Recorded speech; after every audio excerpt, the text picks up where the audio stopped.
Total Warhead, and in this video I want to showcase how to build fighter Ravagers in a Total War Saga Troy. So these guys are also 1v1 heroes, just like the fighter champions and vanquishers, but they're also good for recruitment purposes. And what makes this guy unique is that he can really boost up his base weapon damage greatly with an ability called Threads of Fate, which actually was nerfed in the Mythos patch, but it's still really strong. But it comes at a very steep penalty of armor reduction. So a minus 40 armor reduction is humongous, so you really gotta be careful when grabbing this. But this combines well with another skill, so you don't get so penalized in your armor, and in Divine Challenge you can get the upgrade to reduce the armor of the enemy, so your overall losses kind of cancel out. So let's go through all of the skills, right? First off, Vanquish, helping with the offensive capabilities of his own units, so always good to, notice that you have this across all fighters. Next, Humiliate the Dead.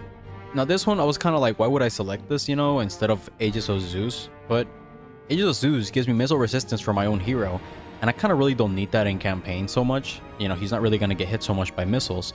So even though Humiliate the Dead causes fear, and that's its primary purpose, that is a waste because favor of Ares above 600 gives me fear. So would I select this? I mean, why would I?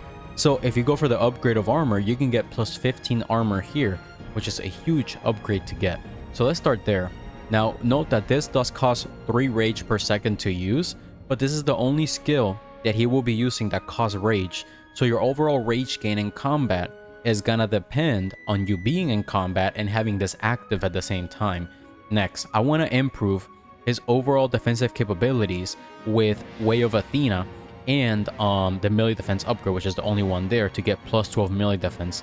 The reason why I want to go for this is because I'm going to have steep armor penalties due to Threats of Hate, so I want to reduce the chances of me getting hit as much as possible. I would then go for, if I'm going to build him for recruitment purposes, I would go for Drill Expert, but I'm not going to do that, so I'll therefore go for Formation Specialist, which is going to help my own missile units in my army. The Collector is going to help get more resources after battle, and of course always go for the Battle Captives upgrade to get better replenishment after a big engagement like a siege battle. I go for Battle of Heap here to give him more fatigue reduction, and I also go for the fatigue reduction upgrade, which is the charge and stamina upgrade, so he gets a total of plus 14 charge as well, which really helps his overall melee attack when engaging a unit.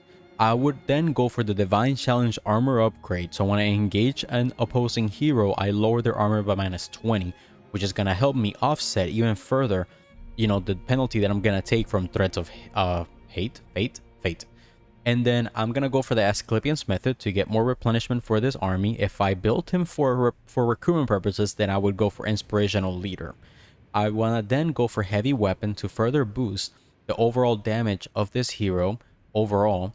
And then I want to go for Prayer of Athena here, unless I want to build a missile-based army, which he only has 2 abilities out of the 3 that boost up missile units. He's not one of the best heroes to boost up missile units in an army. He doesn't have all 3 abilities, but he has 2 of them. I would instead go for Prayer of Athena to boost up the melee defense of my own units and the army. I want to then further improve his armor and melee defense with Armor by Hephaestus to get plus 5 armor, and the melee defense upgrade to get plus 5 to melee defense, so this also helps offset the armor loss from Threats of Fate. So let's get to it.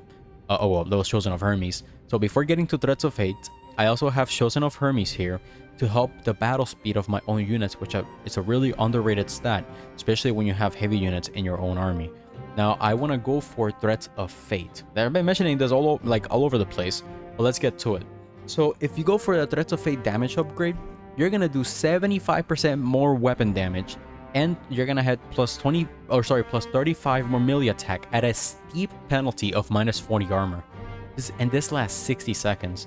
That is a huge armor loss, but you can get plus 5 from Armor by Hephaestus, so you're gonna be at minus 35 there. And say you're engaging a hero, their armor is gonna drop by minus 20. So in terms of net losses, right, for your own hero, if you just accumulate that value, minus 40 plus 25, you're already at negative 15 armor in that Divine Challenge engagement.